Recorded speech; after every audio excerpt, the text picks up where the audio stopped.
Assalamualaikum warahmatullahi wabarakatuh. Alhamdulillahirrabbilalamin. Assalatu wassalamu ala asrafil anbiya'i wal mursalin Sayyidina wa maulana Muhammadin wa ala alihi wa sahbihi ajmain, amma ba'du. Yang terhormat Ibu Dr. Lu'lu' Nur Mufida MPDI selaku dosen mata kuliah pembelajaran fikih dan teman-teman PAI 6C yang insya Allah berbahagia.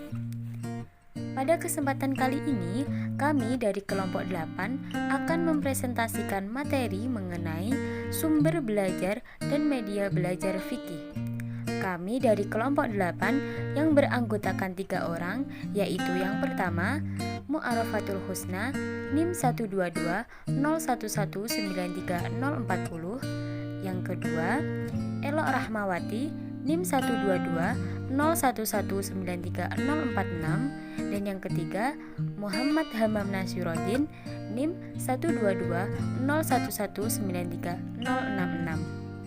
Baik, untuk pemateri dipersilahkan. Pengertian sumber belajar. Dalam pelaksanaan pembelajaran dibutuhkan suatu unsur penting, salah satunya yaitu sumber belajar. Dengan adanya sumber belajar dapat memudahkan dalam kegiatan belajar siswa maupun kegiatan pembelajaran di kelas. Sumber belajar adalah segala sesuatu baik berupa data, orang, dan wujud tertentu yang dapat memungkinkan guru maupun peserta didik memperoleh informasi, pengetahuan maupun keterampilan yang diperlukan dalam proses belajar. Manfaat sumber belajar. Menurut M. Mulyasa, secara umum terdapat manfaat dari sumber belajar sebagai berikut. Yang pertama, merupakan pembuka jalan dan pengembangan wawasan terhadap proses pembelajaran yang ditempuh. Yang kedua, sebagai pemandu materi pembelajaran yang dipelajari, langkah-langkah operasional untuk menelusuri secara lebih teliti materi standar secara tuntas. Yang ketiga, memberikan berbagai macam ilustrasi dan contoh-contoh yang berkaitan dengan pembelajaran dan pembentukan kompetensi dasar. Yang keempat, memberikan petunjuk dan deskripsi tentang hubungan antara apa yang sedang dikembangkan dalam pembelajaran dengan ilmu pengetahuan lainnya. Yang kelima, menginformasikan sejumlah penemuan baru yang pernah diperoleh orang lain sehubungan dengan pembelajaran yang sedang dikembangkan. Yang keenam, menunjukkan berbagai permasalahan yang timbul sebagai konsekuensi logis dari pembelajaran yang dikembangkan yang menuntut adanya kemampuan pemecahan dari para guru dan peserta didik. Bentuk sumber belajar. Adapun bentuk dari sumber belajar dapat dikategorikan sebagai berikut. Yang pertama, tempat atau lingkungan sekitar, di mana seseorang dapat melakukan belajar atau perubahan tingkah laku, maka tempat itu dapat dikategorikan sebagai tempat belajar yang berarti sumber belajar. Misalnya perpustakaan, pasar, museum, sungai, gunung, dan sebagainya. Yang kedua, benda, yaitu segala benda yang memungkinkan terjadinya perubahan tingkah laku bagi peserta didik. Maka benda itu dapat dijadikan sebagai sumber belajar. Misalnya situs, candi, Ka'bah, dan sebagainya. Yang ketiga, orang, yaitu siapa saja yang memiliki keahlian tertentu di mana peserta didik dapat belajar sesuatu, maka yang bersangkutan dapat dikategorikan sebagai sumber belajar. Misalnya guru, ahli geologi, polisi, kiai, dan sebagainya. Yang keempat, buku, yaitu segala macam jenis buku yang dapat dibaca secara mandiri oleh peserta didik. Misalnya buku pelajaran, buku teks, kamus, dan sebagainya. Yang terakhir, peristiwa atau fakta yang sedang terjadi. Misalnya, peristiwa kerusuhan, peristiwa bencana, dan peristiwa lain yang dapat menjadikan peristiwa itu fakta sebagai sumber belajar. Selanjutnya, pengembangan sumber belajar fikih. Fikih adalah ilmu yang mengatur hubungan manusia, hamba dengan Sang Kholik. Banyak terjadi kesalahan atau kurangnya pemahaman terhadap ilmu ini akan memberikan dampak negatif yang besar. Fenomena terorisme atas nama jihad, kekeliruan dalam melaksanakan sholat, hingga perdebatan antar sesama orang Islam terhadap perbedaan antara amalan dalam sholat sering dijumpai. Untuk mencegah hal ini, pendidikan harus menyeimbangkan antara kemampuan kognitif, psikomotorik, dan afektif siswa. Oleh karena itu, seorang guru hendaknya memberikan pengalaman belajar yang lebih kompleks melalui sumber belajar yang ada. Sumber belajar adalah sesuatu yang baik berupa data serta fakta real atau orang, dan wujud tertentu yang dapat digunakan oleh siswa dalam hal contoh, sehingga mempermudah siswa dalam mencapai tujuan belajarnya. Sumber belajar dapat diklasifikasikan menjadi 6 jenis, yaitu pesan, orang, bahan, alat, teknik, dan lingkungan.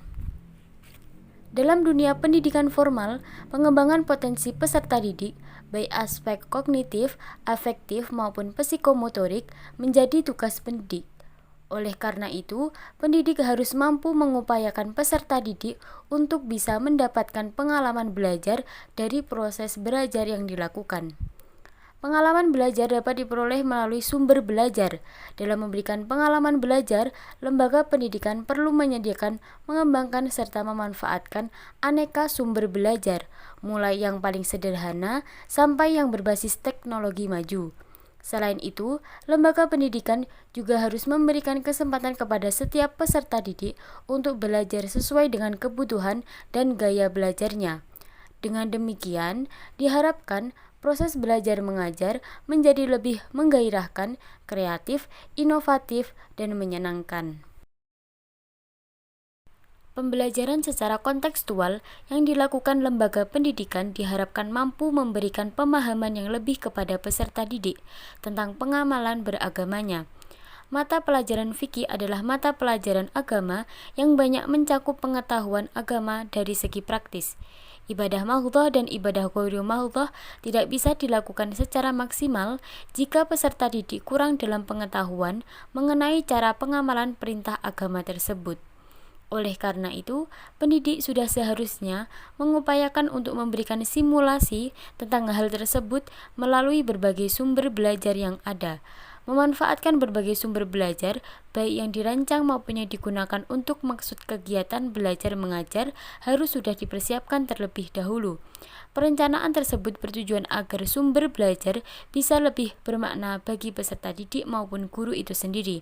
Dengan demikian, para pendidik dan tenaga kependidikan perlu memiliki kemampuan mengelola dan memberdayakan aneka sumber belajar yang terintegrasi dengan proses pembelajaran.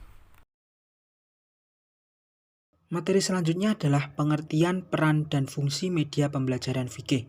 Pengertian media pembelajaran fikih. Kata media berasal dari bahasa Latin dan merupakan bentuk jamak dari kata medium yang secara harfiah berarti perantara atau pengantar. Dengan demikian, media merupakan wahana penyalur informasi belajar atau penyalur pesan.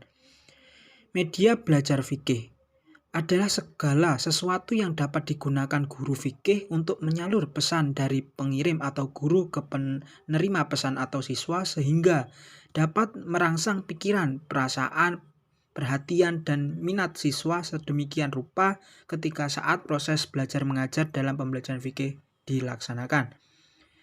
Kemudian jenis-jenis media pembelajaran.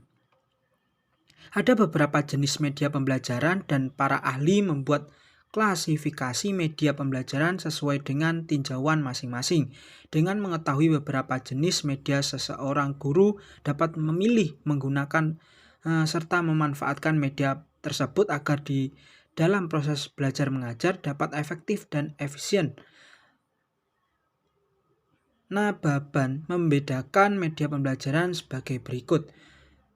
Yang pertama, media komersial, yaitu media yang dapat diberi toko buku atau alat-alat tulis dan media yang dibuat oleh guru sendiri.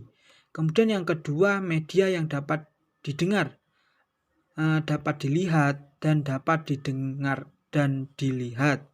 Kemudian yang ketiga, game atau permainan.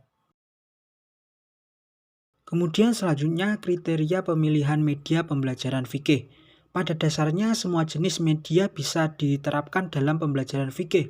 Akan tetapi pendidikan atau pendidik haruslah jeli dengan materi apa yang disampaikan dan media apa yang sesuai untuk proses komunikasi, khususnya dalam ilmu fikih.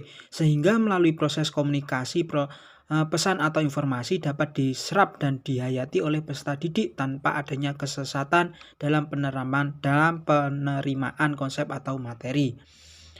Kemudian menurut Sujana dan Rifai, beberapa kriteria yang harus diperhatikan dalam pemilihan media, yaitu yang pertama tujuan pembelajaran atau standar kompetensi dasar dan indikator. Kemudian yang kedua bahan atau materi pembelajaran. Kemudian yang ketiga metode pembelajaran. Terus yang keempat tersedianya alat yang dibutuhkan, kemudian penilaian hasil belajar, kemudian pribadi guru, dan yang terakhir minat dan kemampuan siswa. Selanjutnya langkah-langkah pengembangan media pembelajaran. Dari langkah-langkah pengembangan media pembelajaran ini terdiri dari 5 tahap, yaitu yang pertama analisis kebutuhan.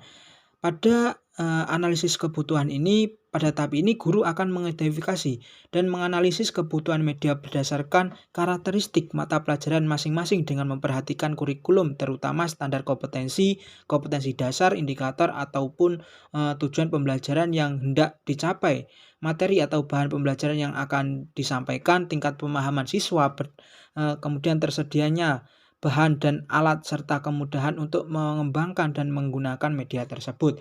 Kemudian yang kedua, mengembangkan atau membuat media pembelajaran. Setelah melalui identifikasi dan analisis kebutuhan, maka langkah selanjutnya adalah mengembangkan atau membuat media pembelajaran yang diharapkan sesuai dengan kebutuhan atau standar, atau setelah ditetapkan KD dan indikator serta materi. Kemudian yang ketiga, tryout atau uji coba. Setelah media dibuat, langkah ketiga adalah melakukan tryout atau uji coba. Media yang telah dibuat guru diuji cobakan kepada siswa.